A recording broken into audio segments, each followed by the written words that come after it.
going to do an exercise for day 2 now, which is going to be a nice exercise following on from the warm-up we just did. So that's going to be sits to stands, and sits to stands with equipment.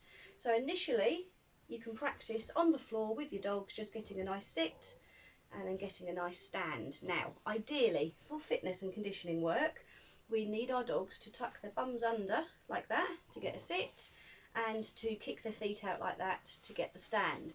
It's not essential, especially as this is an online challenge. We're not working with your dogs on a specific program, but it means if they're doing it like this, it means they're working their body in a certain way. Okay, if you find that your dog tends to go backwards into a sit like that, and then they walk forward into a stand, they're not using the muscles in the same way. Okay, so if you're looking to build your dog up and strengthen them, then doing a tucked in sit and a kickback stand is actually preferred.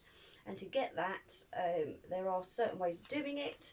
One way that I find can be quite handy is that your dog comes forward into the sit. That can help them tuck under, and then when you want them to stand, if you bring the treat into the neck and push back, they tend to kick out those back feet like that and push them backwards slightly. Okay, but I can talk about that more if anyone's struggling. So, assuming you can get sits to stands in some format, no problem whatsoever. Now you can treat for everything. I'm only treating every now and then for mine because they do a lot.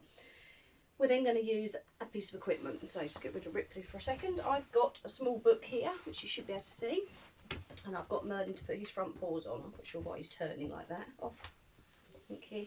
And from the front paws being there, we want a nice sit, good boy, and a nice stand. Now, if Merlin was leaning backwards into his sit rather than doing a tuck sit, he would be coming off of the book to get that sit. Okay, which obviously we don't want. We ideally want the front paws to stay on. So that's where this tuck sit can come in handy.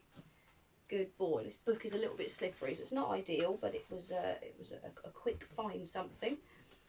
So turn your bottom, mister. Nice and straight we want, ideally. Yes, I know this is too easy. Sit. Good boy. Stand. Good. So as you can see, Merlin is keeping his front paws on this book as he's doing the work.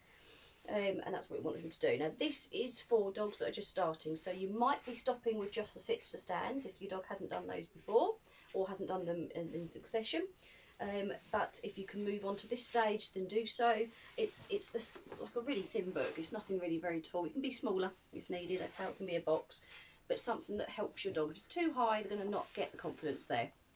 So what we can then do is make it harder for your dog. Okay, now harder for your dog depends on your dog.